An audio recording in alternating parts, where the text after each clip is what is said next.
Hola, soy Lola. No puedo contestar tu llamada. Hoy voy a luchar contra la máscara vengadora. Si gano, usaré el dinero para pagar por nuestro plan familiar de datos. Claro, pesa 300 libras, pero una vez tomé una clase de karate. Quizá ya es hora de un switch. ¿Atrapado en un mal plan familiar? Haz el switch al mejor plan familiar de Boost y obtén 4 líneas cada una con gigas sin límite por solo $100 al mes. Metro PCS solo te da 2 gigas por línea por el mismo precio. 4 líneas cada una con gigas sin límite por solo $100 al mes. Es fácil hacer el switch y más fácil ahorrar con Boost. Blog Talk Radio.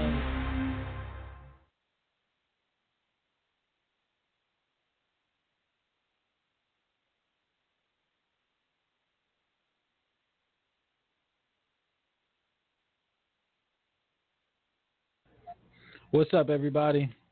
Back for another episode, Clearlands Productions podcast.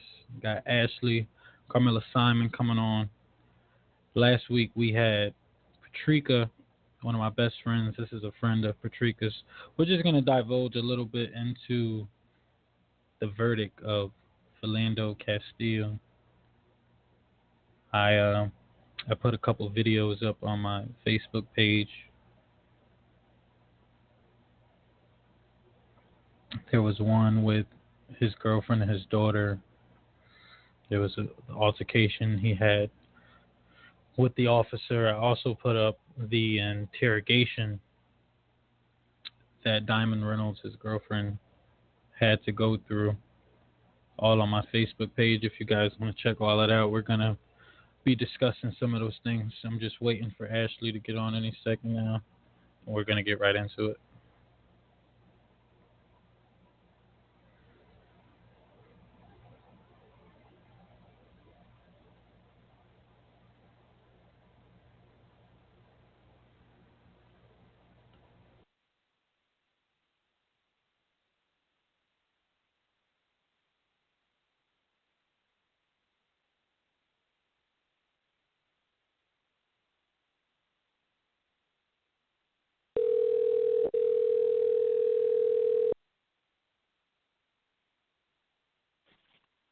Hello? Hello? Hello? Ashley, can you hear me? Hey, Jordan. Yeah, I can hear you. All right. I finally got you on. What was happening? You couldn't get through? No, I tried calling twice. I don't know what happened. Okay. Anyway, so, you got me. All right. So what's your initial reaction to everything going on with this Philando Castile verdict? Well, when I first heard it, I was furious. I was all the emotions, just a conglomerate of emotions, just put in one because, you know, it's not the first time. You know what I mean? It's not the last time, I'm afraid to say. So it's a little depressing.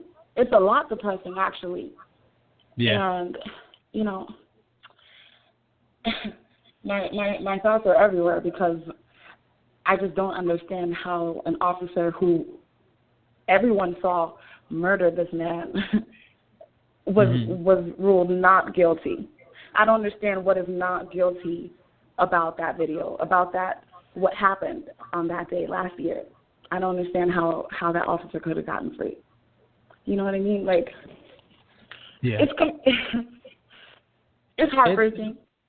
The crazy thing is, though, last year we only got to witness the Facebook Live video, and we were discussing off air how many videos have been produced since then. There's a video of Diamond Reynolds' girlfriend and the daughter talking in a closed corridor. There is the video from start to finish. You know, I had conversations with a few people and said, well, how can we really judge the Facebook Live video since she started recording after the shots were fired? And now we actually have a video that shows what happened from start to finish. And there's also an additional video that I don't think has been floating around as much as the other two, where you can witness her entire interrogation after the shooting. So this is a very unique situation because not so often do we get to see so many elements when something like that actually happens. So tell me a little bit about we were discussing off air the video with his daughter. Tell me some of your initial reactions to that one. First of all, nobody's child needs to go through this, right? She's 3 years old in the back of a cop car. You know, she's in front of her mother who is handcuffed, cannot do anything for her in that moment. You know what I mean? And if you listen carefully, that little girl says, "I'll keep you safe, Mommy." You know what I mean? That part broke my heart. It's like this little girl is now assuming the role of a protector that you shouldn't have to. You should not have to. You know what I mean? Her father was right there just a few minutes ago, and now that's another black girl is left to survive without her father, is left to live in this world without her father. And then they say that all black fathers are absent. Well, I wonder why. Why. He was a great guy. That's I'm sure. I'm sure. No, you know, actually, he worked. Go ahead. I was just gonna say, like, the media likes to portray, every time this happens, every time it's another black victim, the media likes to portray them as thugs. You know what I mean? They like to say, "Oh, well, he was a drug dealer. Oh, he smoked marijuana. You know, he must have been high. That's why, you know, he deserved it." You know what I mean? But what about Philando made him deserve this? He was totally undeserving of this, you know, and I know for a fact that the only reason he died is because he was black. The only reason. There's no other reason. I think that's the scary truth that a lot of people are having a hard time stomaching, and I think people are trying to find ways to deny it and negate away from the facts. He was murdered in cold blood because he was. We always joke about driving while black. He lost his life for driving while black, and I was going to interject prior and tell you he worked in the school system. He was a lunch man. There was 500 kids in that school, and he knew everyone's individual name. He was a good guy. He was a really good guy, and the daughter is actually not his blood daughter. He just treated her like she was. He was a good guy. He was the ideal citizen. And he actually, when I watched the interrogation room, she was explaining that he works so much. He never has any time to himself, and he had gotten approved for his birthday off the following week. And they were making preparations for his birthday next week. And next week of last year when he got murdered. And that anniversary date is soon approaching. That's so sad. Yeah. It's really disturbing, and to kind of give the listeners my first emotions on the video of the mother and the daughter. It was the most horrendous, disturbing thing. One of the most horrendous, disturbing things I think I could have ever witnessed, and I immediately posted that video before most people on Facebook, and I broke down. I broke down like a baby. It brought me to tears to watch a girl so frightened when there was no reason to be. We could have a whole nother conversation if her father was a career criminal, or if mommy was up to no good. That would change the entire narrative of the discussion. But we're talking about a girl witnessing her innocent father be shot 7 times in the heart for absolutely no reason, and her fear, and her trauma, and for her, we discussed off air, for her at that very young age to be so woke and conscious to her environment, and to actually tell her mother, "I'm worried about the safety of the city. I'm worried about your safety." She wanted to find ways to help her in that moment. She was very aware. We think these kids don't know what's going on. She was very aware of everything that had just taken place in her little soul and body. She did not know how to deal with it. And she cried, and she tried to be there for her mother. And it was it was excruciating to watch, to say the least. And the media, they try to desensitize us. Absolutely. This happens so often. It's like some of us are like, oh, just another day. Yeah. In the Black community, it's just another day. To build off of that, I don't think anybody has commented or liked my post besides my girlfriend. So it's literally like, oh, that's sad, but keep scrolling to find the video of DJ Khaled on the Macarena. Exactly. Isn't that sad? It's scary how numb and desensitized we are to watching things like that. Like we literally can just move on. And I don't know how we can change that because we live in such a fast-paced world these days. You know what I'm saying? Everything is here today and gone tomorrow. On to the next fad, the next meme, the next trend. Mm-hmm. You know what I mean? Yep. It's like hashtag never forget, but you already forgot. Already forgot. It's like everybody already forgot. Like, where is all this love for him these days? Like, it just happened in July of 2016. Like, people, they don't get heard, and then they get sick and tired of it. You know what I'm saying? Because in Minnesota, where he lived at, yes, as soon as the verdict was ruled, people were out protesting for one day. Mm-hmm. And then it's over, and it's like, all right, well, we did our part. You know what I mean? Mm-hmm. It's like, the job is never done.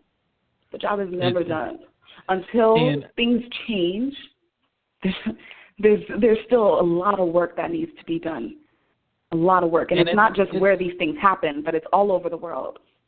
All over. All 50 states. All over the world, actually. All you're 50. Right. And, yeah. And it's just bad. It's just bad. And what bothered me a lot, too, was, like you were alluding to, where is the outcry? Like, I actually feel like media platforms like The Breakfast Club and Hot 97, like, where's the outcry? Like we literally are just moving on with life. Like, yes. I thought after the verdict came out, like, I thought this would be a hot topic in the media for days. Like, I actually have more faith in my culture and my people. I didn't think we were going to let this go. And I think a lot of the videos are still, we should not let this go.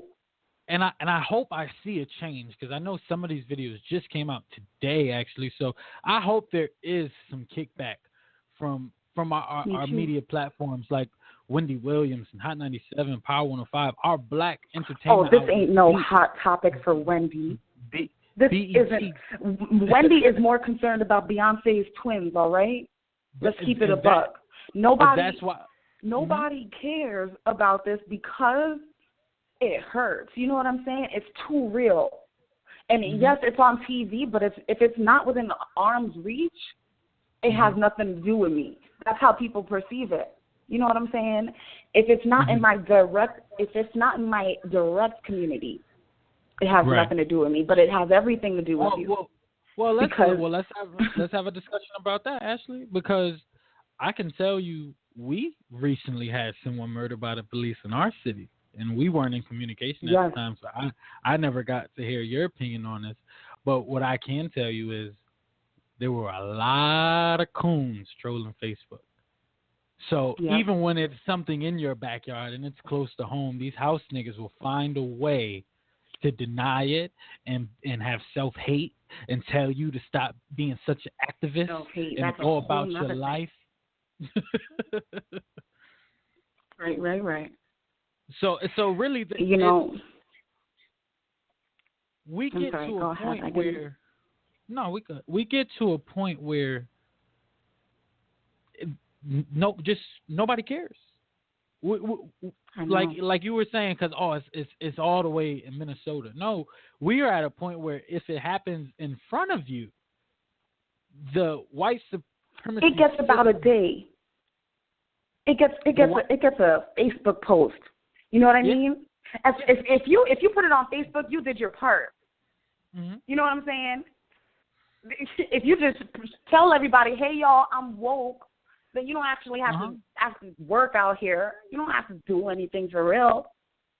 You just post about it. Like, I'm up on my current events, yes. I have an opinion, yes.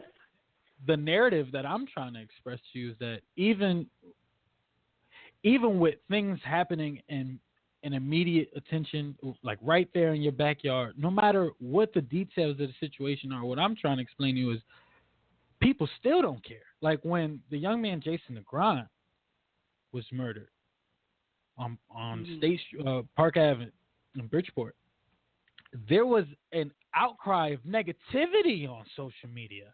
Everywhere I turned for maybe 3 or 4 days after he got killed, it was all self-hate. Oh, he shouldn't have stolen a car. He shouldn't have done this. Why niggas want to be activists when something bad happened, but you don't care when we shoot each other? Yeah. Oh, my God. Can we talk about it? Go ahead. You're nailing it right now. Go ahead. All right. Oh, boy. If it's one thing I hate is all this. They love to redirect the issue and talk about, all right, but you guys don't say anything about black-on-black violence. You guys don't say anything about black-on-black crimes. But do you not realize that they did this to us? They made us hate ourselves. You know what I'm saying? Mm-hmm. So, listen, we're not the ones who constructed these drugs and put them on the street and made us fight each other. We're not the ones who got ourselves. We're not the ones who got ourselves in this poor, inner city in these government housings. We didn't put ourselves there. So, yes, I'm poor and I'm stealing, but can you blame me? They gave me nothing when I got here. You know what I'm saying? And this whole self-hate thing, I don't know why. I'm sick and tired of black people hating on each other because, look, at the end of the day, to them, we are all the same. I don't care if you worked inside and I worked outside, we are all the same. And they don't see us as no different. They see us as no different. We are all black. So I don't understand what makes you better because you're a few shades closer to them. You know what I'm saying? It's all about acceptance. It's like, guys, will you accept me? I'm a little closer to your color. I'm sorry to get off topic. I know we were talking about what happened in Bridgeport, but that just got me riled up. The black on black. It's like, remember where I was telling you we're like crabs in a barrel. It's like we don't. I feel like we're the only race that does not want to see each other do better. We do not support each other the way any other race supports each other. And I'm willing to put money on that.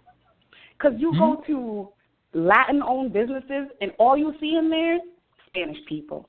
You go to Indian-owned businesses, and all you see there is Indian people supporting each other because they know this is America. We gotta help each other before we make it because we are our it's just like, how do I describe it? But you understand. I know exactly what you mean. It's like we're in this together. You scratch my back. We are in this together. Right. We are brothers and sisters in this. We came here together. But we're the only race. We're the only ones who compete against each other for the same thing. The same thing. It bothers the mess out of me. And we're going to do better. We just need more people. It is ridiculous. What we really need is more people to actually listen, not just hear, but listen to the truth and be impacted by it. Because people, it just goes in one ear and out the other because we haven't hit them yet. You know what I mean? We haven't hit that spot to make them turn that switch in their brain that says, wow, that's so true. That's so right. When somebody says something profound to you, it sticks with you forever. We have not hit it for a lot of people. And until we do, it's just going to be this constant crab in the barrel, cycle that just repeats itself generation after generation. It's frustrating, but hopefully we'll get it right with our kids. And I think you were absolutely correct because what you said was that form of self-hatred and denial, it was created by white supremacy. Because you know what's very interesting? If you compare the perspective of a sleep, coon, house nigga, whatever you want to call them, black person, to the perspective of a racist white man, it's very similar. So they've actually made you think that their opinion is actually yours too. And they love it because now you can spread that virus, and now you can have a whole flock of self-hating, goofy niggas who blame themselves for everything. Right. For and everything. At the top, you got somebody cashing in on the destruction of ourselves. Yep. On our self-destruction. And we see somebody it capitalizing off of our pain. We see it over and over and over again because let me tell you, it was a 85, like it was 80, when Jason Negron happened, it was 80% people self-hating, making excuses, saying what you become an activist for. People, like, it was amazing because this was a 15-year-old boy who got killed, and people just like didn't give a fuck if the family saw it. Everybody was just so bold about their opinions and what they perceived as right and wrong, and people were just talking shit. And I'm like, yo, if anything, just have respect that a little kid just died, even if you disagree with the overall picture. And it was a small 10 to 20% of people who were heartbroken and just like, yo, we got to unite and do better. And it's just amazing time and time again, no matter if it's in Bridgeport, if it's in Minnesota, the niggas just find a way to blame it on themselves and to become numb and desensitized to it. And we got to stop doing that. Why are we never so judgmental? Proceed. Why are we so judgmental? And I'm sure that a lot of people with their opinions are afraid to speak out because I'm going to get shut down by my own community. You know what I'm saying? I want to do so much, but they're going to ask me, when did I become an activist? You know what I'm saying? Like, yes, it happened, and it shouldn't have happened, but I don't care if he stole a car. I don't care if he stole candy. I don't care what it was. But now we're discussing Jason Negron, but now let's fast forward to a situation. Well, actually, it happened before Jason Negron. So let's backtrack to Philando Castile. Niggas still had niggas were still expressing the same narrative when we saw him do absolutely nothing wrong.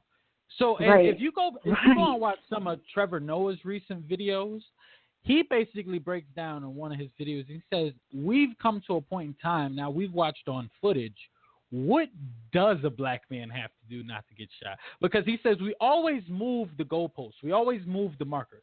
Oh, well, if you don't lift your hands, if you don't have a gun, if you don't do this, if you don't have a criminal background, if you don't there's always an expectation of what a black man can or cannot running do. Out of butts, guys. You are running out of butts. You are running out of excuses for killing us.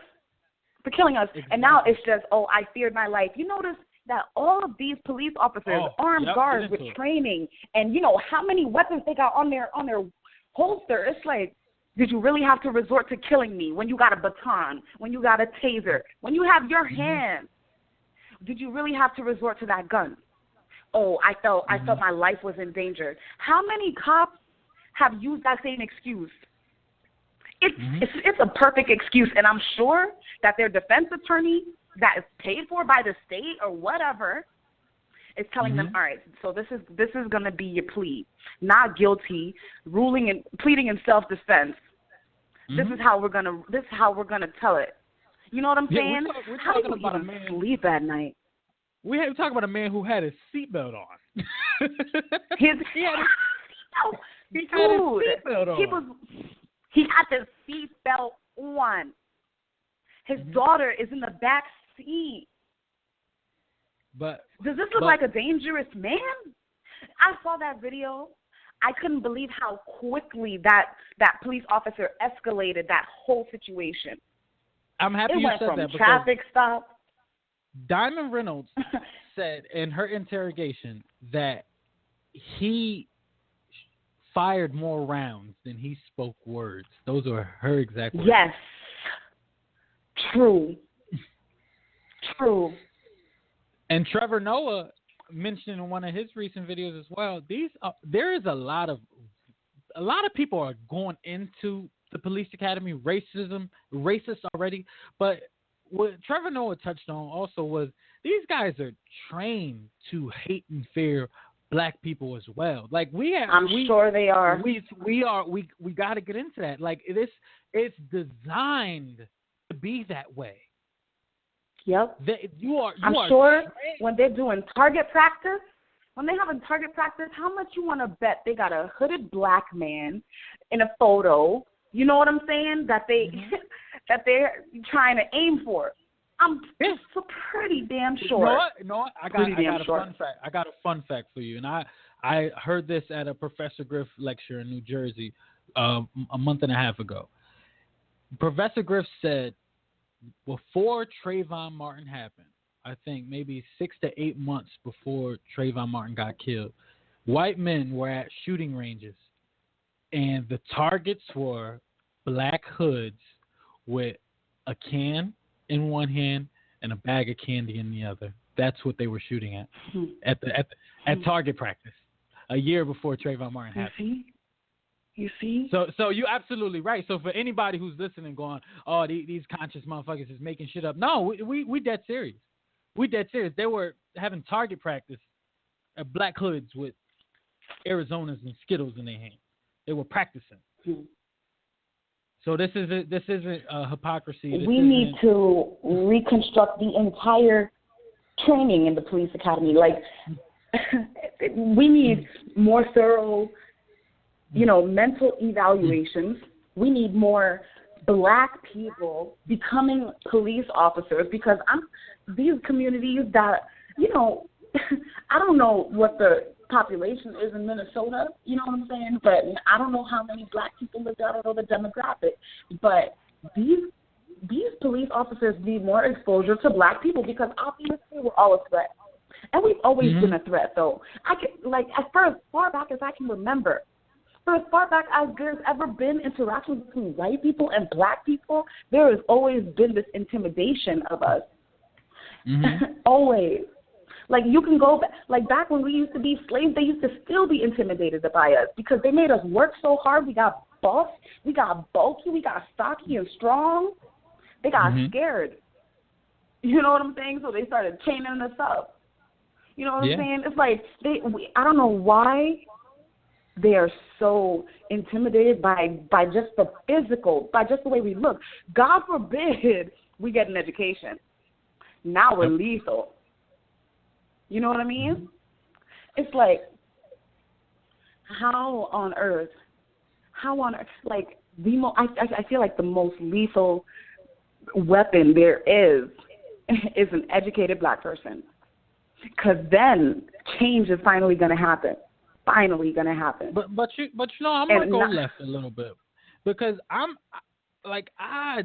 so invested into learning about history and learning about our culture and learning about the systematic principles of this country. And honestly, I think we went wrong with integration. Like, I think it's apparent. Like, in 2017, I think it's apparent that they hate us. They want to see us dead. We are only good for pleasure, to make money off of, or for some form of capital. Like, we're not acknowledged as people. Yeah, we're entertainment. When I was at a recent event for the community, and a 25-year-old cop who had been in the force for 25 years, who's now retired, he started breaking down how corrupt and how racist the police system is at the core. Like, see, and I'm going to get into like good cops and things like that shortly. You can't be a good cop. Like, that's how fucked up this white supremacist system is. If I'll give you an exact story that he told me. He said he watched, on his first year on the job, he watched a white man beat the hell out of a black kid with handcuffs on. And he was about to get away with it. And this 25-year-old veteran, he spoke up and said, yo, I watched that kid I watched this white officer beat the shit out of a black kid. The black kid had on handcuffs. Do you know he was punished? That man, that officer ended up going to jail for that. He was punished. Do you know what they used to do to him? The officers, for anybody who doesn't know, when a police officer pulls someone over, they immediately have to call for backup. And even if they don't show up their squad car, they have to know what's going on. You know, so if they're a street over, they got to know, okay, I know Officer A is over there with somebody pulled over. Like, I got to be on guard in case he needs me. Do you know after he made that cop go to jail that people stopped coming to his aid? He had no backup ever. He had a hard time getting promotions. He was in trouble for years. For doing the right thing. Yeah, for doing the right thing, for being punished. So we are in a much bigger war than we can actually perceive. Like, that entire system is corrupt and racist to the core. So much, it's so bad we can't even get in there. There's not even things we could do on the surface to get in there. Like, there's nothing we could do. It's their system, and everybody was so upset when Colin Kaepernick made that post about the runaway slave badge and the police officer badge. No, that's really what it's rooted from. That is really the culture. I heard a white person say, so I saw this on a video. A white person having a conversation with a black man. And she told him the way white people perceive the police, it's not their job to police us and protect us. It's to keep us in check. That's what white people perceive the work for police to be conducting in the black community. So this war is much bigger. They are not for us. They don't want us in there. And if my black ass try to go become a cop tomorrow, I'm talking about right and wrongs, they're gonna shame me. They're gonna shame me. My voice is not gonna be heard. So it's much worse than we can think. And then that conversation starts to go in the direction of like the Black Panthers and things like that, protecting our own communities. It's literally a war. Like, we have to overthrow them. But I think what we could do, and of course white people would never be open to this because they love oppressing us and they love these cops who've never stepped foot in the ghetto policing our neighborhoods or terrorizing them because they don't police us. But I think, and I saw this on the Advice Show, it's a YouTube channel if anybody wants to subscribe to it. He said we should just segregate the cops. Just segregate them. Only the black cops go to the black neighborhoods. Damn. That'll lead to a whole... It's gotten so bad that I think that's what we've come to. Y'all stay over there and we stay over here. And for anybody saying, oh, that's so racist, I can break that down even further. Listen, I'm from Bridgeport, Connecticut, my entire life. I can be in a dark corner somewhere in an alley with my lady, and I can judge off my immediate perception who has the capability and ability to harm me. Because I understand my environment, I understand my culture and my people so well. I can sniff out a criminal and a good person instantly because I'm so in tune with Bridgeport. So you tell me, with some white man from Greenwich, how the fuck is he going to solve crimes in the hood? He never stepped foot in the ghetto a day in his life. Never been taught to like black people or treat them as equal. What really, I want everybody to objectively look at this. How is a white person supposed to police a black neighborhood? They don't know what's going on. They don't know who's who. They don't know what's good, what's bad. They just confused. It's so many levels. And that's why, that's why, luckily, we don't got cops from Greenwich making their way to Bridgeport, all right? The cops that we have here in Bridgeport, we cannot, go back to segregation, because then it'll just be 1950 again, and then we'll have a real problem because Lord knows, Black Panther will I don't know where his son is at, where the ancestors of Malcolm X are, but we gonna need them. We gonna need them to start. No, or we'll need some more leaders. But listen, all the Malcolms, all the Martins, they have gone already. I don't know what we left with, Kodak Black and Future, you know what I'm saying? But like, we cannot go back to segregation. Because listen, dude, we living in a time where white people, they could live without our business. You know what I mean? Not our money, because we are the largest consumers. Black people, we buy everything with a name. You know what I'm saying? Right. So, but they don't need us to be successful, white people don't need us. You know what I'm saying? We need them though. Well, because you know what? we don't have that'll go into another conversation, because I would disagree with you a little bit. I think they do need us a lot, and I'm doing a episode about everything revolved around Colin Kaepernick and why I think we should boycott the NFL. And I'll tell you, they do need us, because they need our money. The American sport. Everybody loves football. I'll give you a fun fact about football and baseball. Everybody loves football. So these crackers, they got the money. You know, they are the owners, but the league itself is 71% black players. That league can't function without us. They would lose billions if they got rid of us. Let me tell you something about the baseball league, the MLB. The only reason the baseball league got integrated was because the Negro League had to play the MLB, or whatever it was called at the time, once a year. And we used to spank that ass. So them white men said, hey, you know what? And it's a whole we could get into segregation. That wasn't to make equality. We are being better utilized now, being integrated. Yes. So they say, yo, if we bring these niggas over here, we can make some money off of them. These niggas is good at these sports. And we can have similar conversations like that about a lot of different business structures in this country. Walmart, if black people stop shopping at Walmart, we're talking about major entities losing billions of dollars. So at some point in time, they're going to have to wake up. I disagree with you. They can't prosper without us. You need us. But see, no, that's the issue. But that's the issue. Us as black people, we don't acknowledge the power we really do have. Like Colin Kaepernick took a stand for black people as being blackmailed. What? All the NFL players just stop playing. These niggas gonna lose billions of dollars. If something negative happens, something racist happens at Walmart, we all stop shopping at Walmart. They lose billions of dollars. There is a level of we don't tap into how much we really do for this country. We are a major asset. And white people, they know. We are a humongous asset. White people know. And they love to make money off of us. They love to capitalize off of us, whether it's, on a field with a ball, whether it's, investing in private prisons. So we could talk about Michael Jordan another day. Yeah. But and I'm definitely get what I'm saying is, collectively speaking, if I was speaking in general, yes, white people, they definitely need us. All right? But if I'm going to the white people living in Greenwich, you know what I'm saying? Those like they don't individually, they don't ever have to interact with a black person to do well in their life.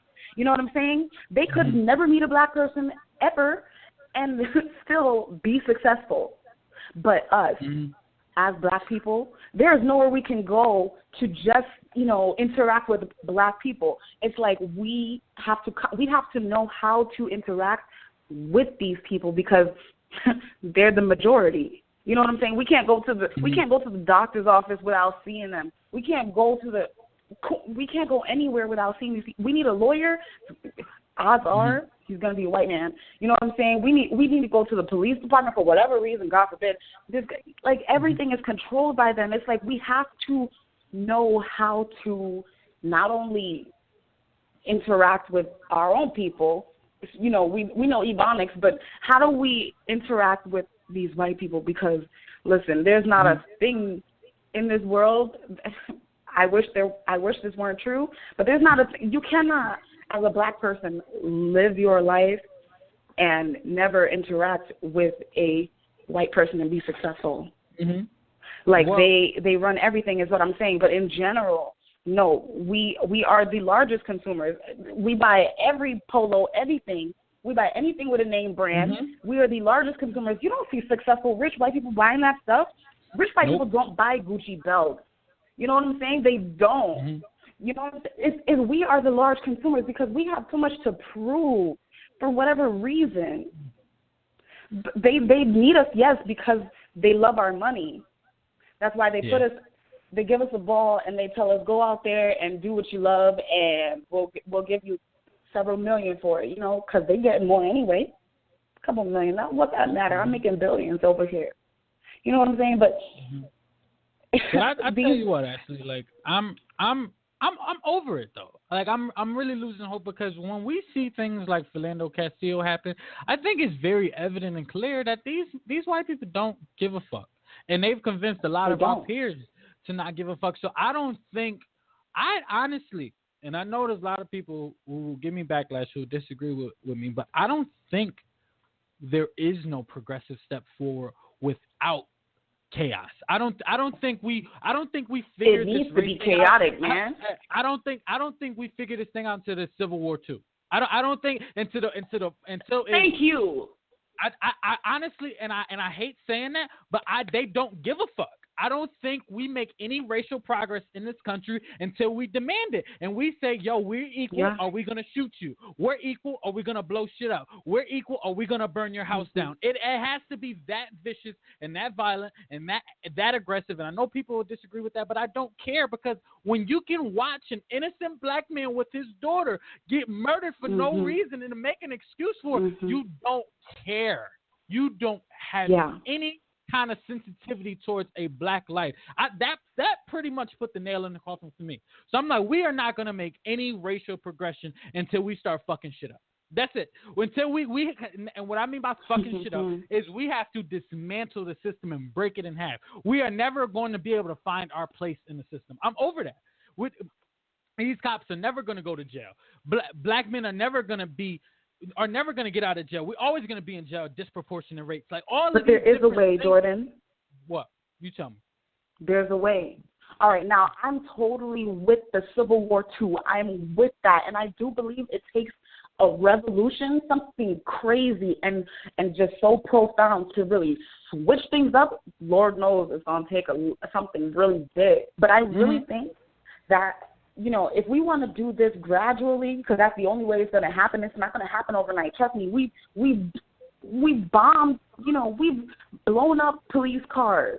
We did the March on Washington. We've bombarded the streets. We've made traffic in Times Square. You know, we've done all these things. You can stand out there with your signs, and that's lovely, and I love it. But they still not hearing us. You know what I'm saying? They just don't. We protest. We start, you know, shooting things, blowing shit up.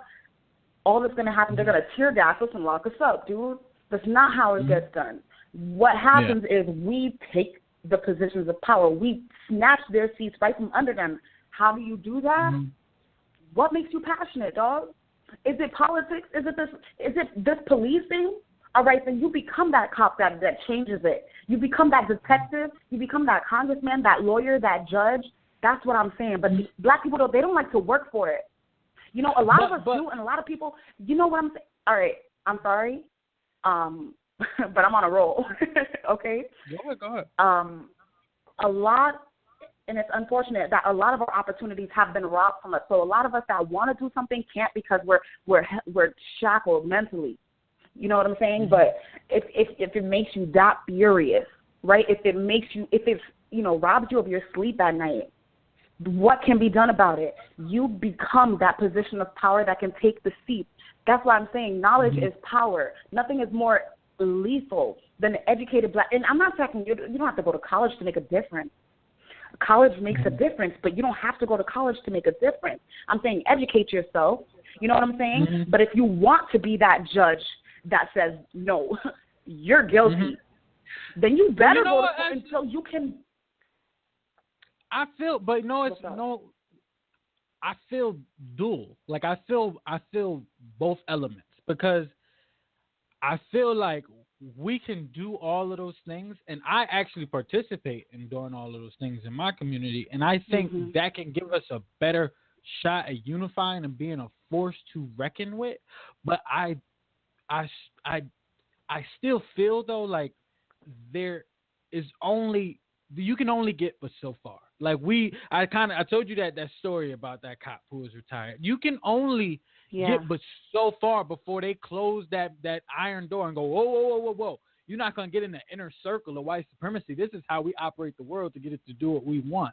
So I kind of feel like I feel both ways. I feel like there's strength in numbers, though. I feel like we can do all of those things. There's strength in numbers. but I don't feel like they're gonna let enough of us in to really change anything. How can they not? If we qualify, I'm beginning to lose hope in that. I know, and that's really sad. That's really sad. And hear me out, because I don't. No, I hear you, man. Mm-hmm. Yeah, because keep going. That Philando Castile video really showed us some things, and we've seen black people get killed on video before. But the disregard, like, it's bad, but what can you do? And there's so many people who actually came to his aid and was like, well, you don't know what he's experiencing. This when you see people have so much disregard for one of your peers getting brutalized, it shows you a lot. And I feel like we can do all of those things, and we can get educated, and we could do community gardens, and we could eat better, and we could be smarter and go to college and get higher paying jobs and have more businesses, flourishing throughout our communities. But I really feel in my heart that nucleus of white supremacy, they'll let us get a lot of things, but they're not going to let us get there. So here are what I'm saying. I think we should participate in all of those things we're both mentioning. But I think in order for us to get inside that nucleus, there has to be a revolution. So I agree on both ends. But we are not. I feel you, Jordan. But I do. And I hear where you're going already. Listen, and I've heard people who I admire say this as well. But we are not culture yet to even present a revolution. So I understand that aspect as well. So that's what I'm saying. Because you know how it would happen in 2017? Mm-hmm. The revolution is going to be an event on Facebook, right? And mad people are going to like it, right? But how many people are going to show up ready, strapped? Yeah. You know what I'm saying? Yeah. And yeah. I like it. That's number one. That's number one. But number two, like, how far would we really get? How far will we really get if we're going to result to a war on this soil in this day and age? You know what I'm saying? We will be going backwards, and then we'll be starting from the Reconstruction. You know what I'm saying? And listen, ain't nobody got time for a Reconstruction. We got time for a revolution. Do we have time for the Reconstruction if we really terrorize this country that we built? We built this. Right. You know what I'm saying? We don't got time to go backwards. We can only go forward. And so that's what I mean when I say that the only way is up. The only way. You cannot, for your voice to be heard, for them to take you seriously, you have to have a better paying job. You have to be an authority figure. You have to have the experience. You have to have the knowledge. Otherwise, they're not going to take you seriously. They're going to be like, all right, that's your opinion. It don't change nothing, though. That's why I'm saying you have to be the change. You cannot just want the change. Yeah. I mean, I hear everything you're saying. You know, I feel that like I said, I agree with both parts. I think if I had to develop a thesis for it, we do all of those things that we're both mentioning. We become a force to reckon with, and we make progress. But I just feel in my heart, and we could agree to disagree. But I feel in my heart, rightfully so. I feel in my heart we can build together and be stronger as a community. But I feel like the only way we're gonna break that shell of that white supremacy nucleus is it has to be a form of revolution. It has to be a form of revolution for us to get over that hump. Yes. You know what I mean? But we all have to be awake for it. You know what I'm saying? Like, we can't be like, we all have to be awake for it. Those are the things I'm alluding to. Like, we got to start eating better. We got to be more conscious. We got to be woke. Yeah. We got to support one another. We got to give back to the hood. We got to strive, shoot for the stars, and then come back and help everybody else flourish. So when I say us become a force to reckon with, I'm including all of those things. And I think once we really focus on that and we all woke and we understand the goal at hand, then I think there needs to be a form of revolution for us to crack the shell of that white nucleus. Because we could get into a history conversation. And you know, and they designed this to be the way it is today way back then. You know what I mean? So yes. it's a lot of work. So the system is not think, broken. The system is working so well. Yes, exactly. The And system is you hit it working, on the head. y'all. You hit it on the head. Yep. Mhm. Yeah. It ain't broken. This is how it was built. This is how it was made to run. Anybody disagree with us? Go and research the real history of Thanksgiving and Christopher Columbus. Go research the real history of Africans and Egyptians and all. They designed it to be this way from back then. This is nothing surprising. So we have a lot of work to do. We have hundreds of years of racism and slavery and prejudiceness to overcome.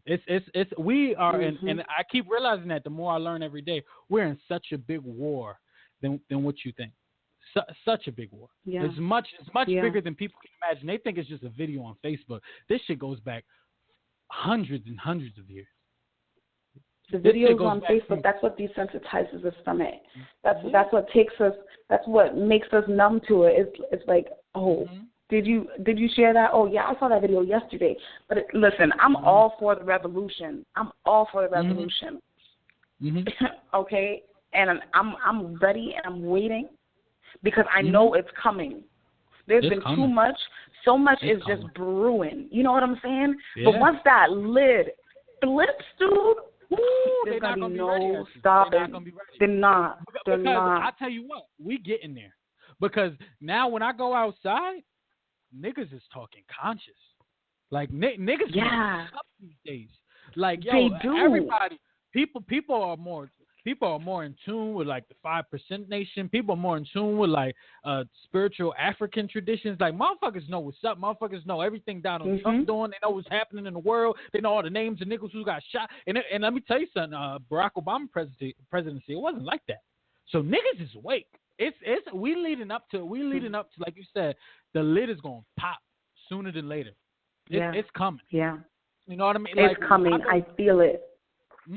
You know what I mean? Like, yo, people, like, you don't listen to the history they teach you in school. Go read some real books. Yo, they came out of them. Jordan, do you remember ever learning true Black history in high school? Yo, actually, they came out of the Caucasus. How many times did we learn about the Holocaust? We taught ourselves. It's so funny because listen, the Jews, they had it bad, they had it terrible. But that's all I can remember from high school is learning about the Holocaust. I don't remember ever. We had a paragraph? What was it? Just one section on Black history? Or they talked about the civil rights, right? They talked about the Civil War and how it was a war. You know what I'm saying? But why? Why? You know what I'm saying? They painted the picture so abstract, nobody could really understand. I remember being in Mr. Gillette's class or Mr. Wade's class and talking about all of this, and I never, dude, it was all hidden from us. They didn't teach us that stuff because, for whatever reason, we were sleeping, dude. That goes into teaching self-hatred. That goes into propaganda, manipulation through the media, through the classroom. We are designed to be here. That's what people don't understand. And I learn that more and more every day. This isn't just, it's so sad, Black people getting the shit into the stick. No, it was designed for us to have the shit into the stick. They were cavemen. You know, we had societies and communities already. They came over to us and was like, damn, this shit is dope. How y'all make this work? This how y'all living? And they learn from us and say, oh, no.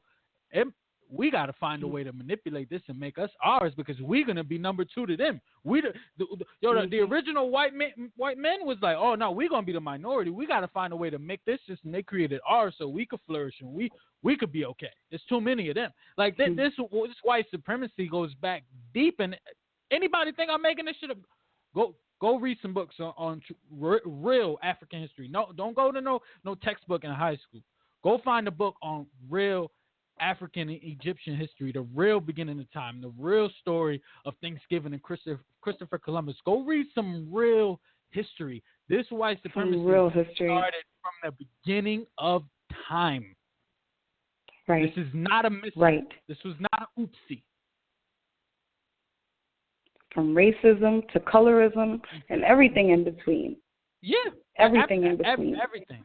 And to branch off into something else, so when we're talking about white supremacy and racism and all these things, don't you find it very unique how the National Rifle Association, the NRA, these motherfuckers is outraged when nothing is happening.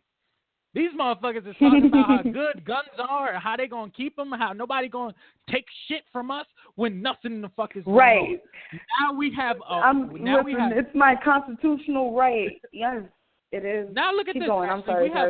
We have a law-abiding citizen who conducted himself the way the NRA teaches you, and a lot of people don't realize that you are taught once you obtain a firearm license to articulate that you have a weapon to the police officer and that you go and present the proper documentation.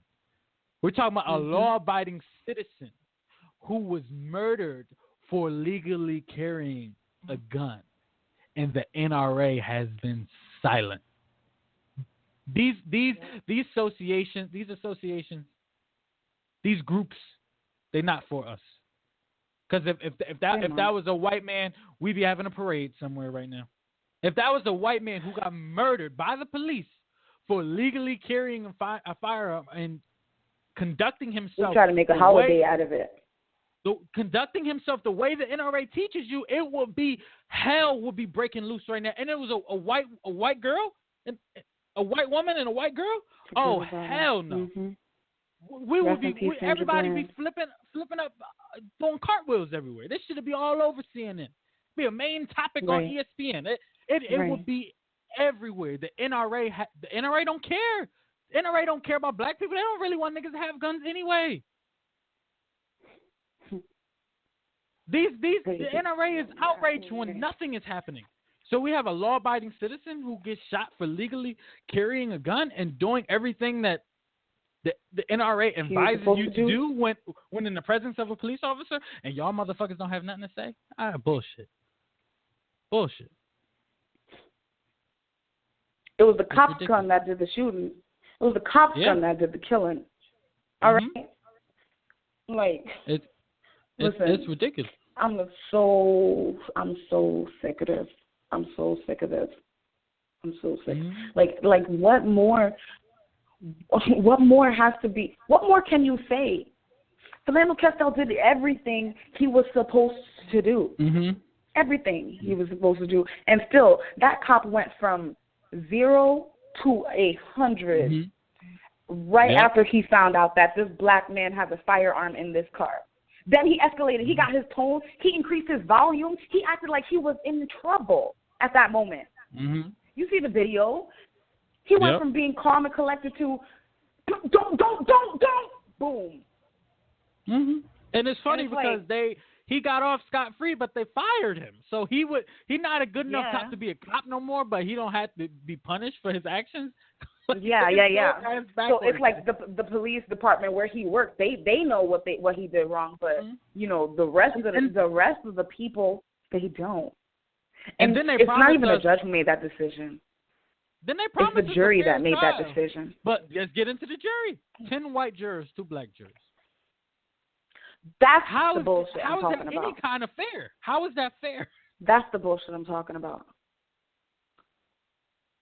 That's ridiculous. That's the bullshit I'm talking about. That majority is constantly making the decisions. Why? You couldn't find enough. You couldn't find enough to even out the odds. Come on now. You got bullshit. 2 black jurors. You got 2 of them, and you got 10 white like-minded jurors all saying. I read the statements talking about the police officer made a mistake. So his mistake got a man killed, lost his life, scarred his daughter, scarred his girlfriend for life. Ended. His life is ended, dude. And I don't think it was a mistake, but what I will say, I'll say this. It wasn't a mistake. Something I heard Uncle Murda say a while back, though, another shooting maybe a year or 2 ago, was, okay, what about the little black boys who make mistakes? He said, yo, you know what it's like being in the streets when some shit go down, you might shoot a nigga by accident. You might make the wrong decision, and niggas go. Some of these little black kids go to jail. Sorry. Oh yeah, they go to jail for life, dude. They do 25 to life, 50 to life. They never see light of day. They go to jail. Sorry, they go to jail heartbroken. They damn, that situation escalated. It was a mistake. I made a bad decision. It was an accident. That wasn't supposed to transpire that way. Where is all of that sensitivity for those groups of people? There is none. So it's okay when a police officer kills somebody and it's a mistake, but it's not a mistake when a little black boy do it by accident? No, it's not okay. It's not okay, and I don't know who said it's okay, but it's not. That should never come out anybody's lips. It's never okay to kill anybody, but your job is to protect and serve, and you only protecting and serving yourself right now, and that is not your job. That is not your duty. They wear this badge and they think that they're. What you say? You know what I don't get though? Like, I said to my girlfriend, I said, you know what's funny? We spend all these fucking tax dollars on body cam and dash cam equipment, thinking that it's gonna bring. They don't even matter anymore. But listen, know what I told my girlfriend? We still gonna let cops get off scot-free. Why don't we take that taxpayer dollars instead of buying all this equipment? We put it towards the school system. Let's put it towards something that's beneficial. They too busy tearing them down in Chicago, building jails instead. That's crazy. Like why we waste taxpayer money on all this equipment that we not even cop gonna cams, utilize? dash cams, all of this. Right. But we don't even use it. Right. Right. Or the witness to the crime who's actually making the video, now they're a criminal. Mhm. Diamond. Yeah. All she did was record the killing of her boyfriend, and now she's handcuffed for it. Yep. For being a witness, for spreading the word. The investigative team, they low key behind the scenes was trying to find a way to get that Facebook video. They were really upset that it was a Facebook Live and that it wasn't just a regular recording, because they didn't want that out there like that. They were, and even if you watch the interrogation, they don't make it real obvious. They're not like, yo, we need that fucking video. You can't do nothing with that. But they're like, yo, it's a copy on your phone, right? We're gonna need your phone. We're gonna have to get that. They were outraged that video got to so many eyes. They didn't want that. So, but my thing is, if the cop didn't do nothing wrong, then why are you so worried about it? If the cop is innocent, why are we so worried about it? Because the truth is right there. And now they're trying to tell the story a different way. Mm-hmm. And I don't understand all of this. They're trying to paint the. Go ahead. I'm sorry. I'm just crazy. A little furious. I'm outraged. And no, it's crazy when you want to get in. See, people once you get woke, and can't no racist person have no debate with you, because racism is just based off emotion. There's nothing factual that goes around racism, because when people want to say, oh well, that man was going to kill the cop. Okay, 71% of cops killed last year was by white folk, not niggas. 84% of people who killed white people last year, 84% of the white people who got killed was by other white people. Mm-hmm. So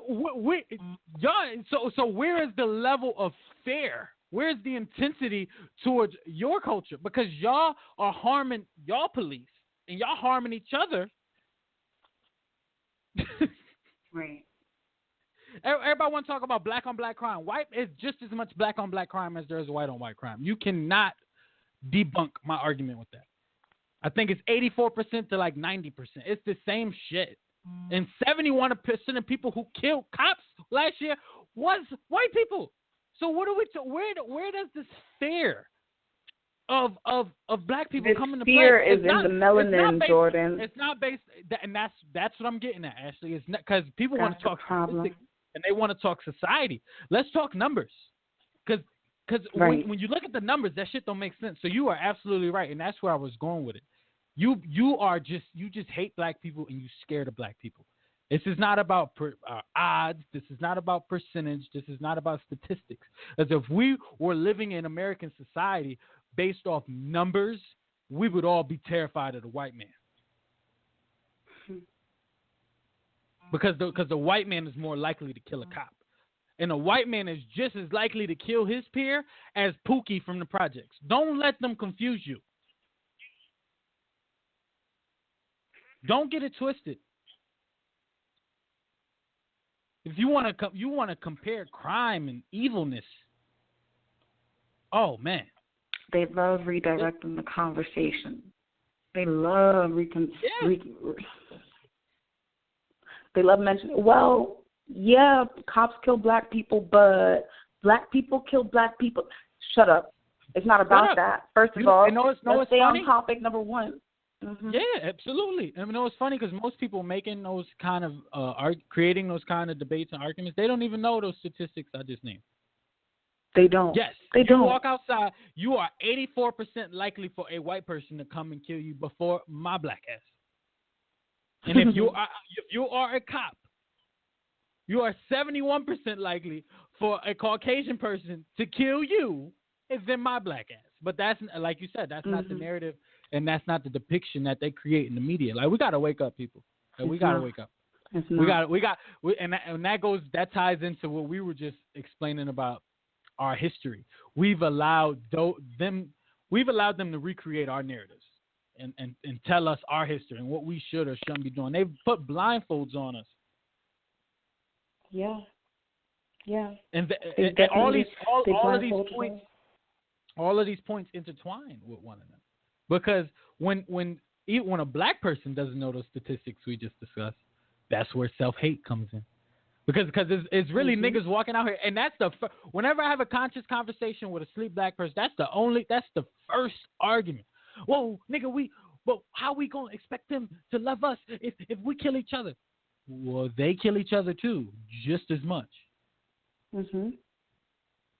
Well, the cops probably we so scary. You know what I mean? The cops think we criminals.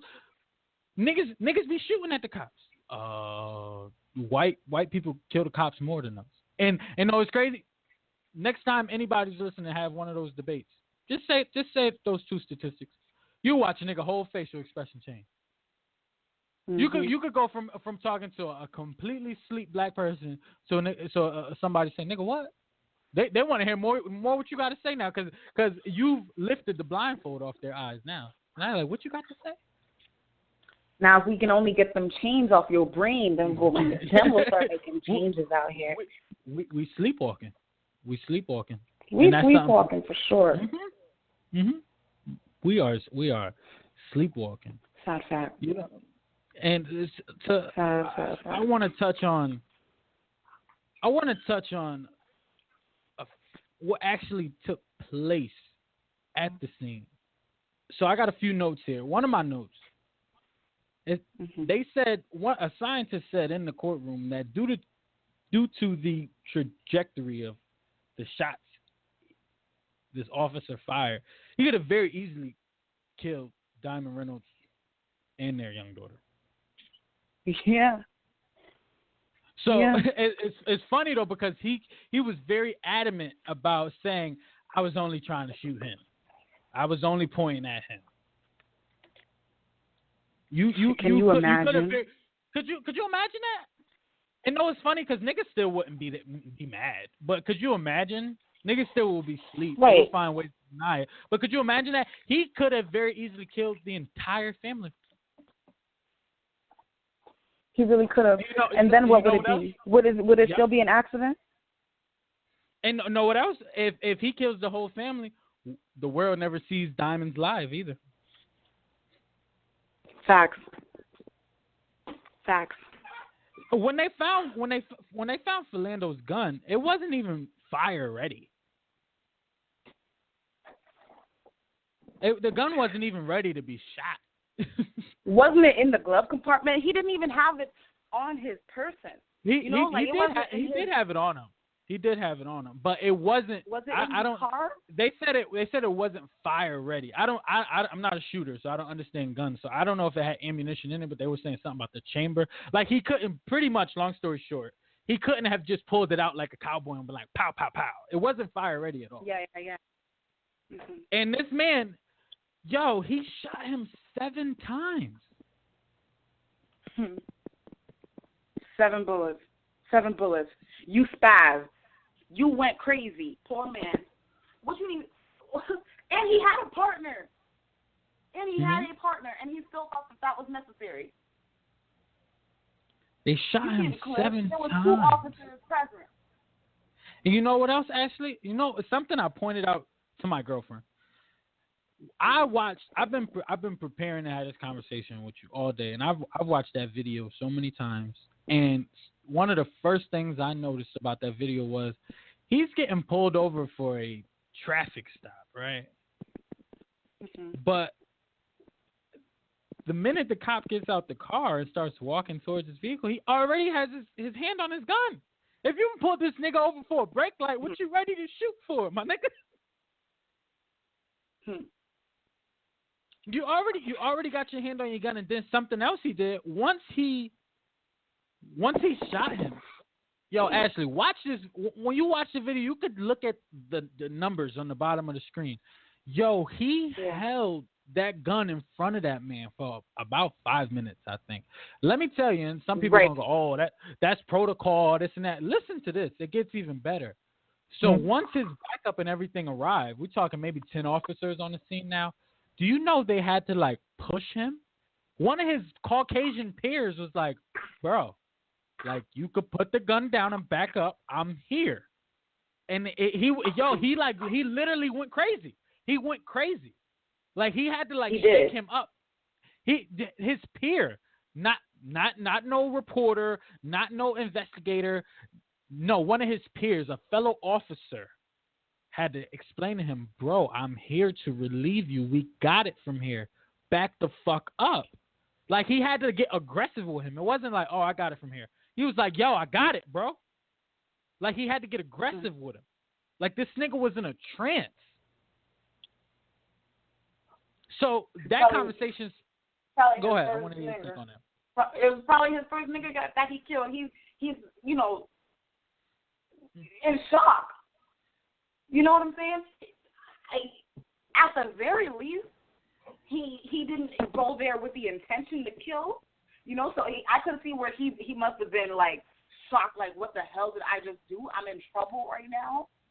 But that just goes to show that you are trained this way. This is embedded in your medulla. You know what I'm saying? That black people are bad, that you have to resort to killing them.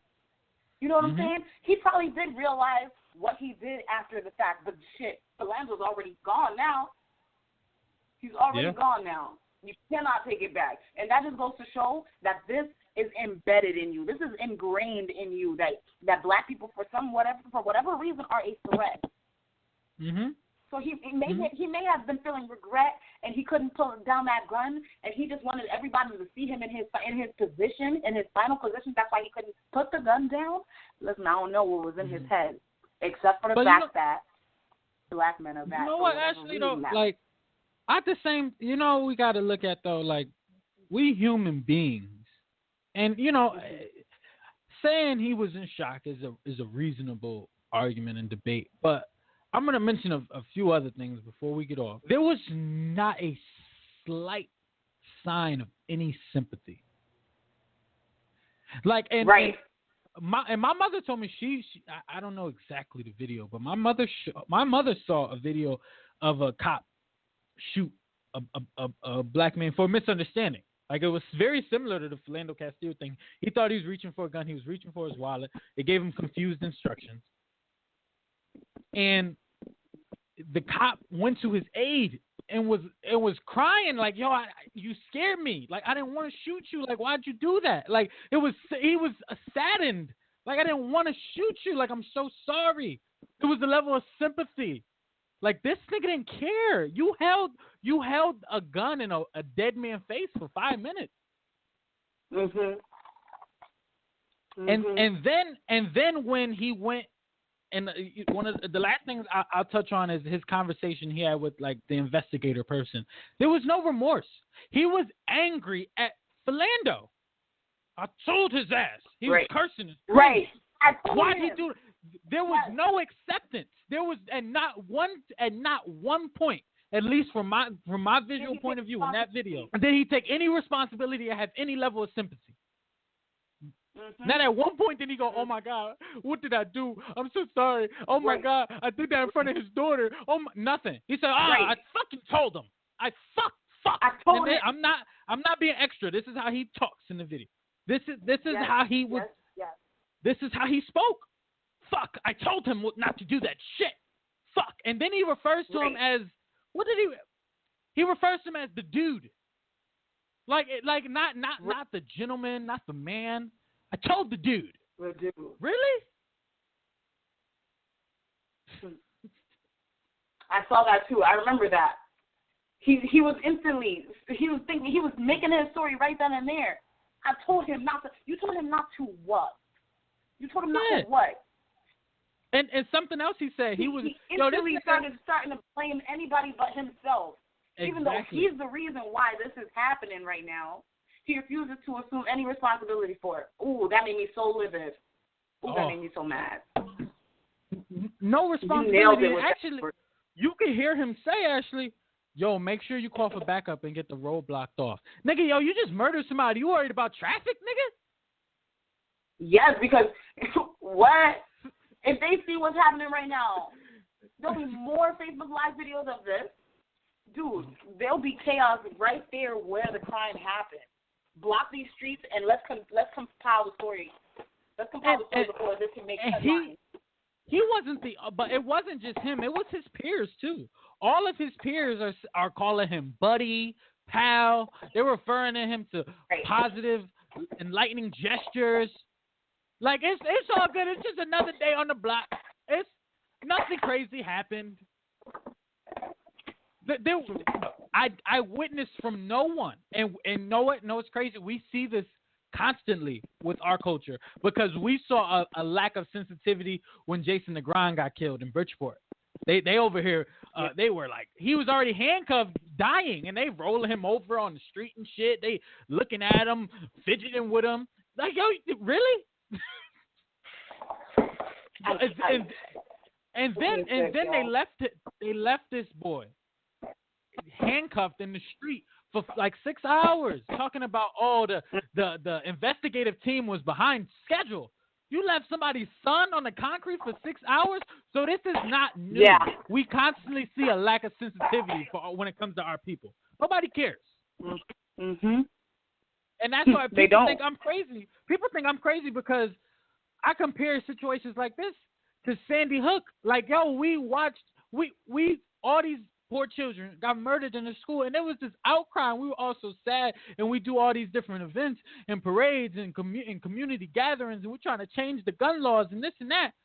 A nigga get killed in Bridgeport, just flip his ass over with handcuffs on. He's going to die in a minute anyway. Philando Castile get killed in Minnesota. They come, "Hey, buddy. Hey, pal. You okay?" Yeah, fuck. I don't know what the fuck was wrong with the nigger.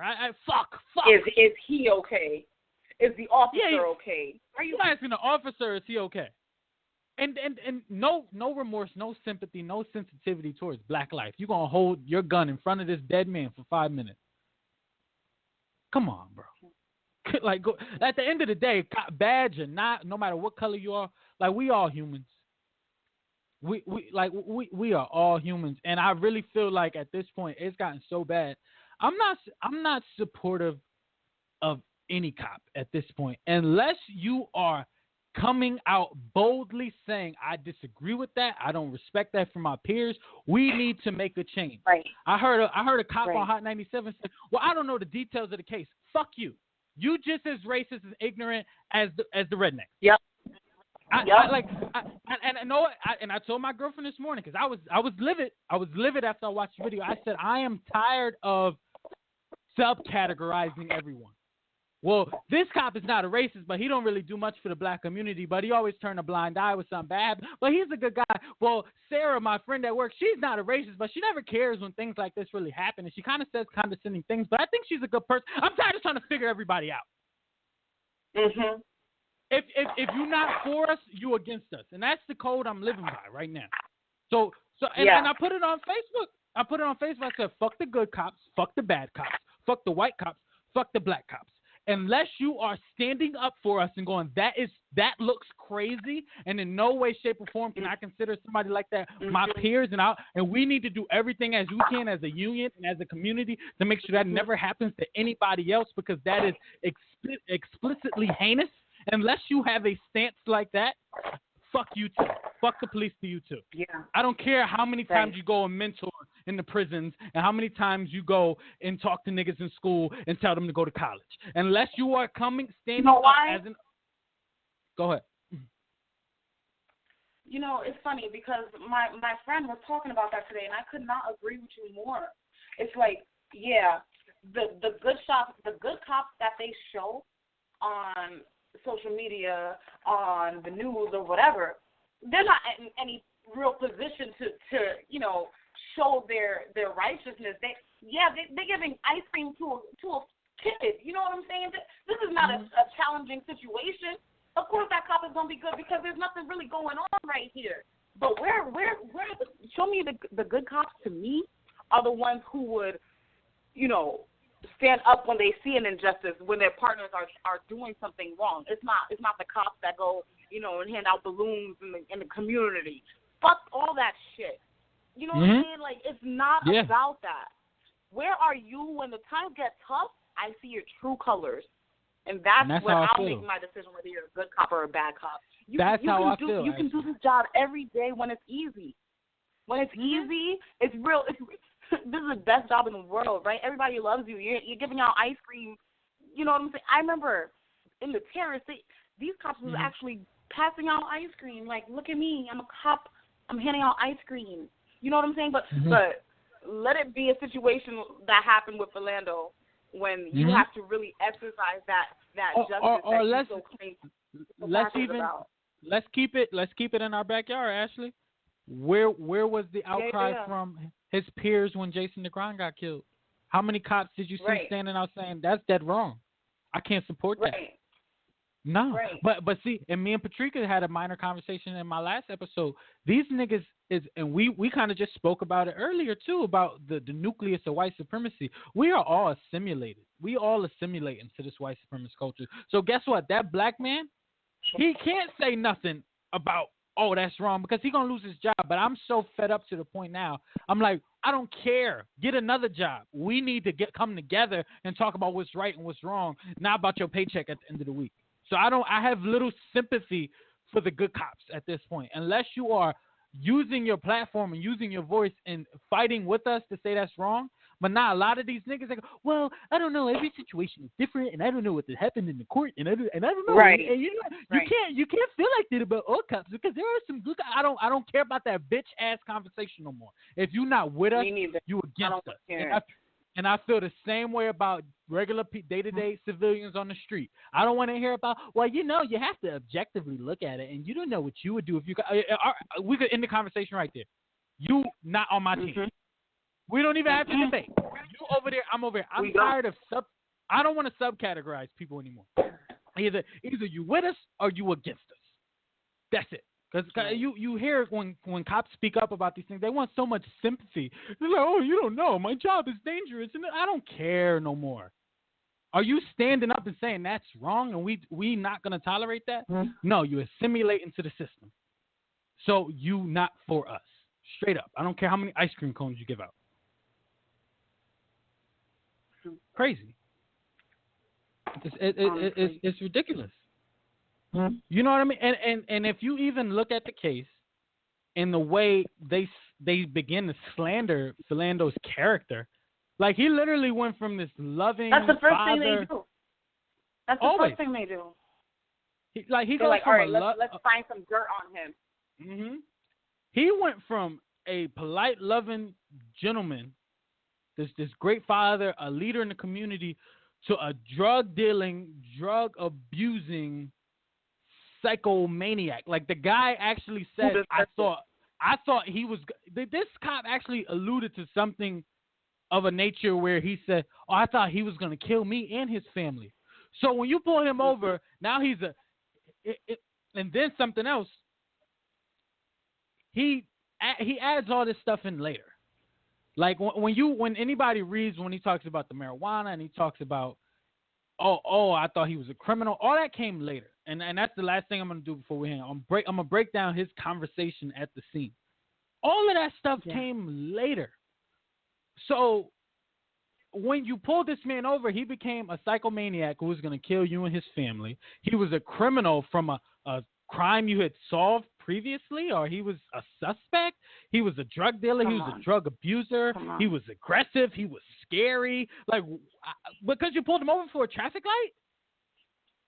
No. And it's amazing how you can watch, like you said, that's the first thing they do. It's amazing. You can sit there and watch them slander this man's character. He was a leader in the community. He was a law-abiding citizen. He was taking care of a girl who wasn't even genetically his. But now all of a sudden he's a drug dealing, drug abusing, aggressive, violent psychomaniac. Come on, my nigga. Because they gotta construct the defense. You know what I'm saying? So why was this justified? That's what I'm trying to explain to the listeners. That wasn't who he was.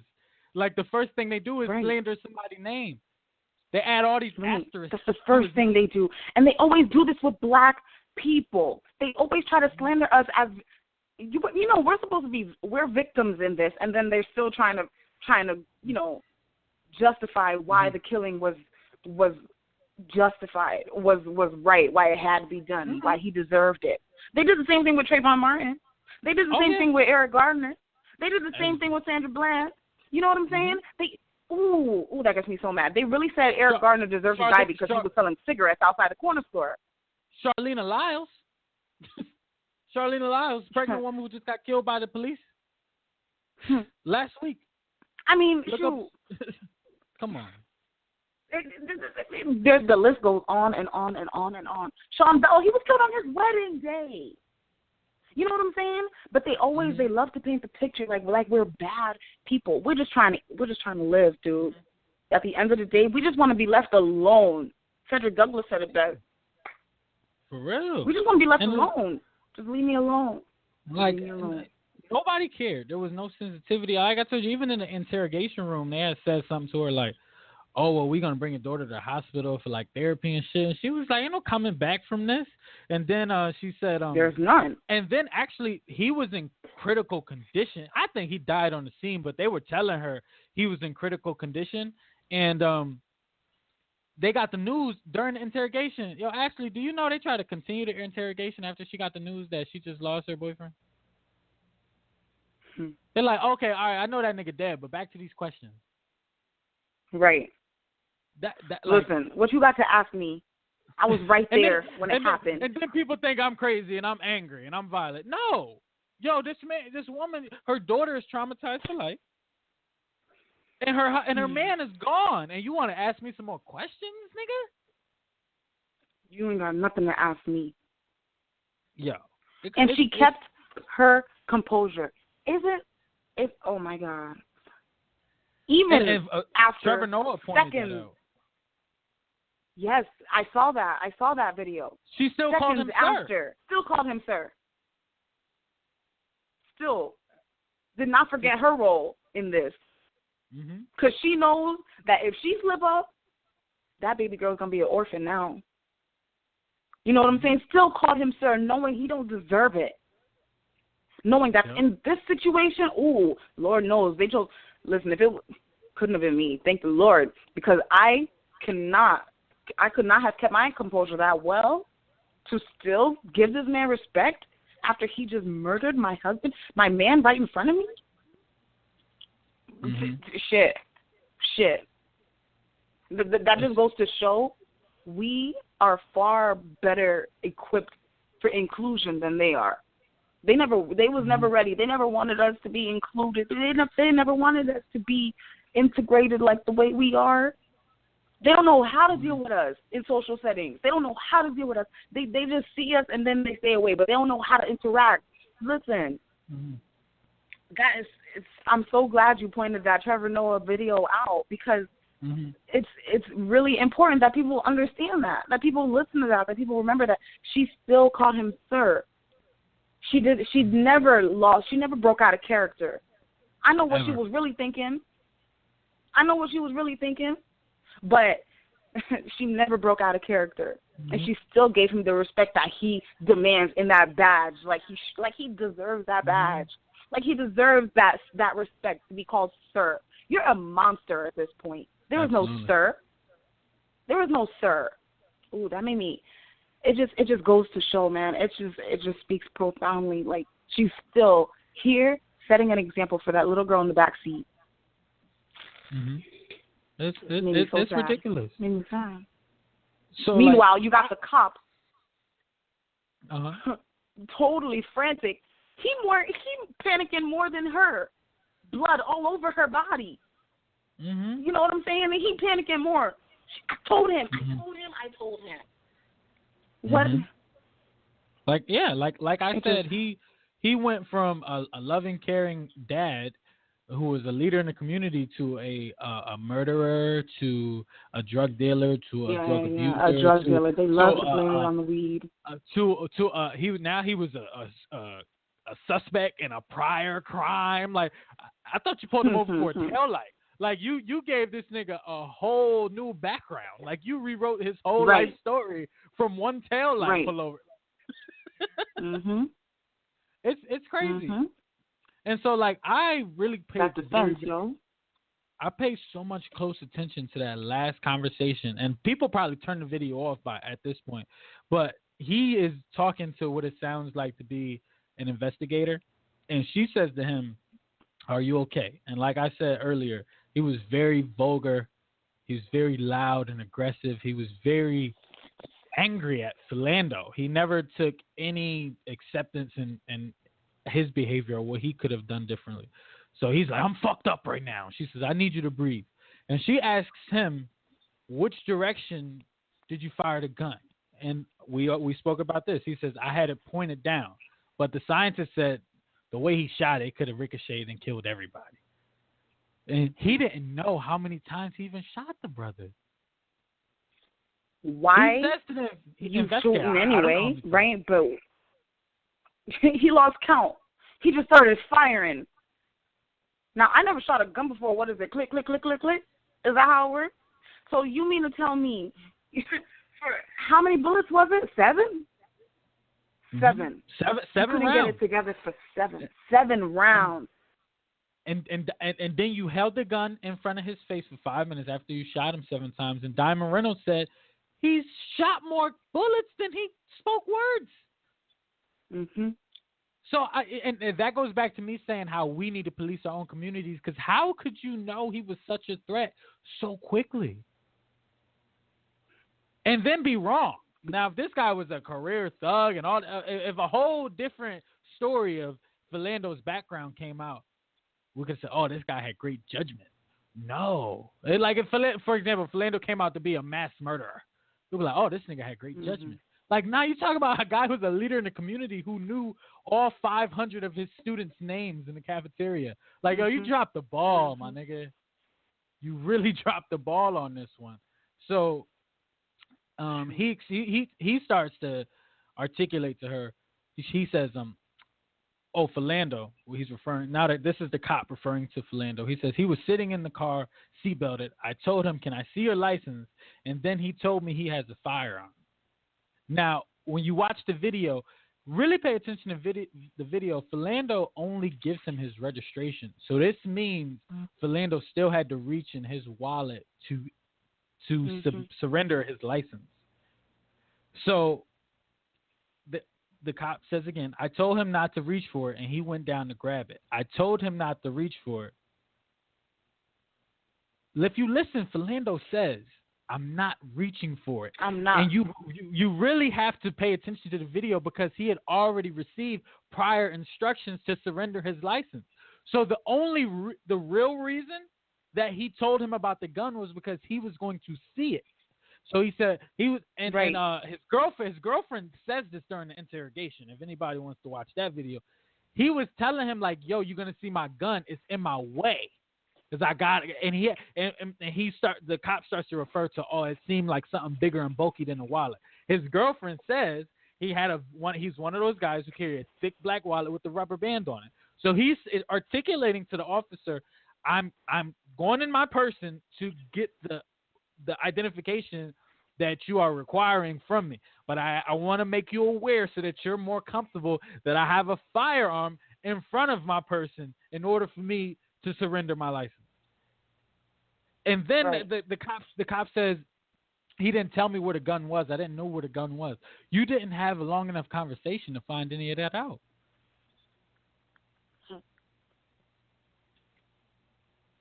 Yeah, he says that. He says he didn't tell me where the gun was. I didn't know where the gun was. It was bigger than a wallet. And then he starts to make it seem like... You didn't even have enough time to assess all of that. Thank you. Because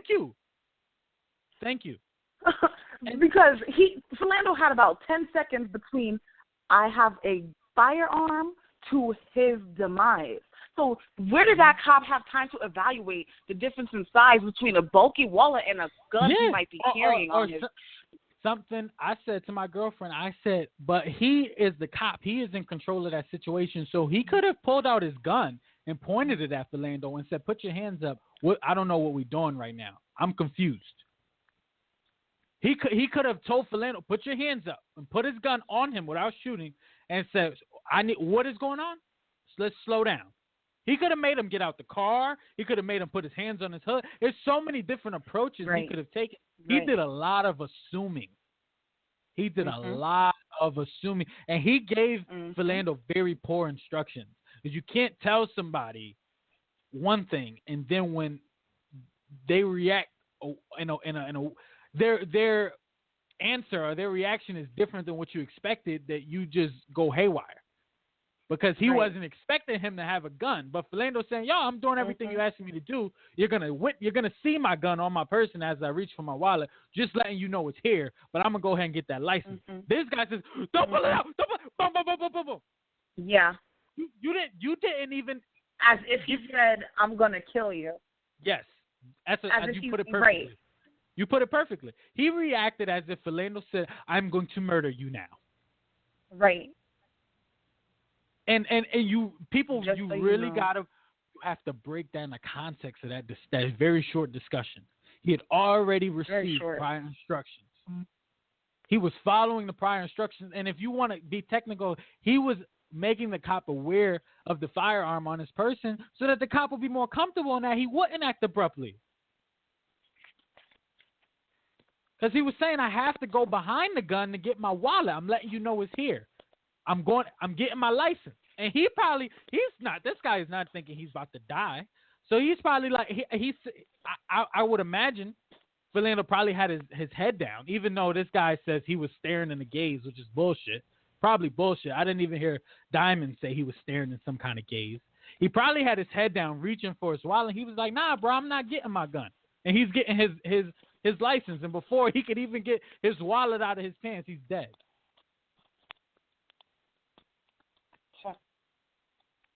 So you react off impulse and fear, and you give me bad instructions, but I'm the aggressor. Right. Meanwhile, I'm sitting in my car with my seatbelt on and my daughter in the back seat. Yes. But I'm still posing a threat to you. I'm still a threat. The only thing threatening was that gun in his face. But to the cops, it was the color of his skin and nothing else. Nothing else about that situation. Nothing else about that situation said, "All right, I might be in danger here." And he had a partner with him the entire time. So why still would you resort to firing your weapon? You have your partner here. You have your partner against one right now. Yeah, and you mean to tell me? I'm not even mad at him getting nervous though. You could be nervous and handle it correctly. He could have said to him, "Yo, you making me nervous, bruh. You making me nervous. I'm gonna have to have you get out the car. We're gonna have to do this over. You know, he could have. I'm even in a. Obviously, it's still a level of racism. But if he would have said, I'm putting my gun on you because I don't trust you and you making me scared. We're gonna handle this a different way. Get out the car. Put your hands on the hood. That would still be racist and wrong. But at least he'd be still alive today. He'd still be alive. And the last thing I'm gonna say is, he says to the investigator, I don't know. He was staring straight ahead in some kind of gaze. I was just getting fucking nervous. So he admits right here in that 10-minute video that he reacted off fear and impulse. He says to the investigator that he doesn't use logic. I don't know how this jury let all of this I don't know either. go.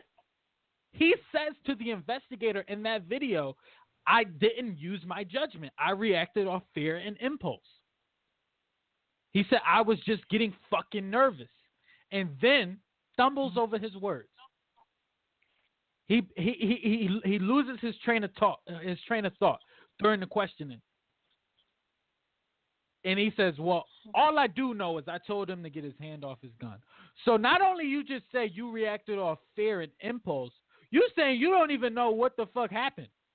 And you don't even know how he was responding to your interrogation, how he was responding to the instructions you were giving him. You just know what you told him to do, and you're not really sure what happened after that, and you reacted off fear, and you killed him. Oh, he tells you what he did. Anybody can watch the video. This is the last 2.5 minutes of the video, this conversation with the investigator. He says, well, all I do know is I told him to get his hand off his gun. So that's all you know? We talking about a life or death situation. We talking about you killing somebody. You talking about being scared and nervous and reacting off impulse and what you do know, what you can and can't remember. That's somebody's son. What are you talking about? What you can and can't remember, bruh? Right. He literally says, "Well, what I do know is I told him to get his hand off his gun." But you didn't even entertain a dialogue long enough to know exactly what was transpiring or taking place between the two of you. True. It literally happened. The interaction was a minute at most between him and Philando. At most. He walked up to the car, asked for the license and registration, and fired his weapon like 10 seconds after. There was no time to think. There was no time to evaluate the situation. Nothing. He never made it to ID. He never got that far. He acted solely off of impulse, solely off of what he heard and seen in movies. I don't know how they're training in Minnesota, but he acted accordingly because that's how he was trained. He was trained to think that way because, they probably got pictures of black, like I said before, they probably have pictures of hooded black men, right, that they're using as target practice. All right? So he just looked like another one of them. This is what they tell me criminals look like. Yeah. This and is like what I I said think before, criminals look like. There was no remorse or sensitivity. And I have myself, I've witnessed, like I said, the video my mother told me about. I'm aware of cops making those kind of mistakes and coming to the victim's aid and being sorry. This guy was, how you mad at somebody for you shooting them? Fuck. I told him what to fucking do. And that's some real white boy shit too. Let's get it. You shoot a nigga and you walking around with your chest out, screaming fucking shit and being all vulgar. You mad at the guy you killed because you didn't want to entertain a dialogue or conversation long enough to know everything that was happening. You reacted off fear and impulse. Eat a dick, bro. And I like what his mother said. She said, "I hope that nigga died tonight," and I agree. That nigga deserved everything coming from him. He deserved insomnia. He deserved stress, depression. He deserved to burn. He deserved to burn in hell. And something that makes me so angry about all of these stories is not one time do these motherfuckers come out and have any kind of sympathy towards the families. That's just such a smack in the face. Tell me about it. We all because when Terrence Crutcher's murderer, Betty Shelby, I think one of her last statements to everybody was, "Yo, like that nigga had it coming. I didn't do nothing wrong. That's his fault." Like we could just be, you know, yeah, we could just be, you know, shoved away. She said, Terrence Crutcher brought that on himself. I did everything absolutely right. Like ain't like yo, where your soul at? Like where your conscience? So any bad spirits or negative energy coming towards those people, you garner that. You deserve that. Yeah. It's ridiculous. But Jordan, we agree on so many things. We disagree on a few, but we agree on so much more. It's okay though, because we're still brothers and sisters in this. And listen, right. We gonna make it though. We gonna do our part, and we gonna make a difference. I'm so sure of that. We gonna do it for those that couldn't, those that didn't get the chance, those that are constantly getting killed off. That's who we're gonna do this for. And we're gonna name it after them, and we're gonna have something that lasts, because hashtags don't last. Those have no longevity, but they don't. But we're gonna create something that will, and I'm so sure of that. We owe it to them. We owe it to the Trayvons of the world. We owe it to the Philandos of the world, Charlene Lyles of the world. Like it's bad. And it's a lot of and we're gonna wrap it up, but it's a lot of radical, violent racism happening, and it's not always reported on the news. There's people getting lynched in Jackson, Mississippi. They just cut somebody's head off in Mississippi. Like they just killed this woman named Charlene Lyles who was pregnant. 2 cops killed her. Like we got the guy something Hernandez, who the off-duty cop killed him for peeing on the side of a restaurant or something like this. And most importantly, a story I really want people to go and acknowledge. Jordan Edwards. There was a kid who was at a party with his brother. He went to leave the party. Somebody else was shooting at the party. He goes to leave the party. A white cop pulls out a long gun, like a shotgun, shoots Jordan Edwards in the back of the head. And I think that cop is getting charged and going to trial, but that wasn't even heavily in the media. Like, so for all those people who are going, it ain't even, for all that people who like, oh, it's not even that bad, or we passed that, we in a different time. I advise anybody, and that's why I don't do this for views. Go and subscribe to the Advice Show TV, ADVISE, the Advice Show TV, and he gets the scoop on all of these stories. He gets them first, and he puts them all on his page, and he converses with his fan base. He explains them. It's sad. It's happening all the time, and like you said, it's only going to be so much more before everything just blows the fuck up. It's only but so much more, and all those Trump supporters say, "Oh, he's not a racist." Look at the kind of energy, and this was happening before Donald Trump, but look at the escalation. Right. Look at how much more of this is happening. Look at what he's done to our country. And then I don't even get a lot into politics as much as I used to. But then look with all the Russia scandals and this and that. So he was a good fit. Now you got cops killing people more than they just every day. It's like every day. Yeah, just about. Or if it's not a cop killing somebody, it's just a civilian harming somebody. Like these undercover cops. There's a video I think on my Facebook. As these undercover cops just ran up on some kids walking from a park and pulled their guns out on them. Like a radical racism. Like I think earlier this year, those people who ran up on in that black party with like the big Confederate flag monster truck. Like those motherfuckers just went to jail earlier this year. Like radical racism. Like I said, go subscribe to the Advice Show. Listen to these conscious speakers like Professor Griff and guys like that. Listen to what Michael Eric Dyson and Angela Reyes have to say. We are in a war. It's radical racism. It's scary things happening every day. You're not gonna know what's really happening in our country by watching Fox News. Like you got to dig a little deeper. And I hope that once y'all start to see how real it is out here, y'all have a conscious awakening, and we can sit at the table and we could build.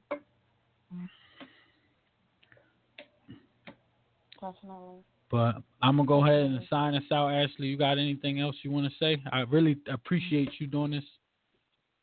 No, I appreciate you starting up the conversation. In light of everything, I'm still hopeful that we're gonna get it. We may not get it together in this generation, but I got hope. You gotta have hope, and it's the little things. It's the gradual progression. Don't ever let them break your spirit. Don't ever let them, make us revert back to what it used to be. All right, we gotta keep on keeping on. We gotta keep on moving. We gotta keep moving, and we gotta do better for ourselves before we gotta do better for our community. All right, that's where I'm gonna leave it at. We gotta help each other. We gotta do it for us. I'm leaving right there. We're gonna do this for us. You keep doing this podcast, your music, everything else that you have going on. You know what I'm saying? I'm gonna keep my butt in school, because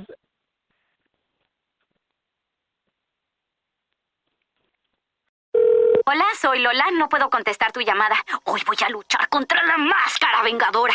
Si gano, usaré el dinero para pagar por nuestro plan familiar de datos. Claro, pesa 300 libras, pero una vez tomé una clase de karate. Quizá ya es hora de un switch. ¿Atrapado en un mal plan familiar? Haz el switch al mejor plan familiar de Boost y obtén 4 líneas cada una con gigas sin límite por solo $100 al mes. Metro PCS solo te da 2 gigas por línea por el mismo precio. 4 líneas cada una con gigas sin límite por solo $100 al mes. Es fácil hacer el switch y más fácil ahorrar con Boost. Cuando la familia navega en Disney Cruise Line, todos se reúnen para disfrutar de nuestras fiestas de piratas en la cubierta y para ver un espectáculo de fuegos artificiales en alta mar.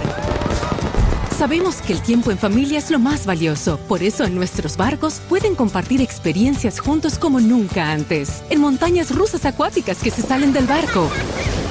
Y para hacer los sueños realidad. ¡Mickey! Visita a disneycruise.com o llama a tu agente de viajes.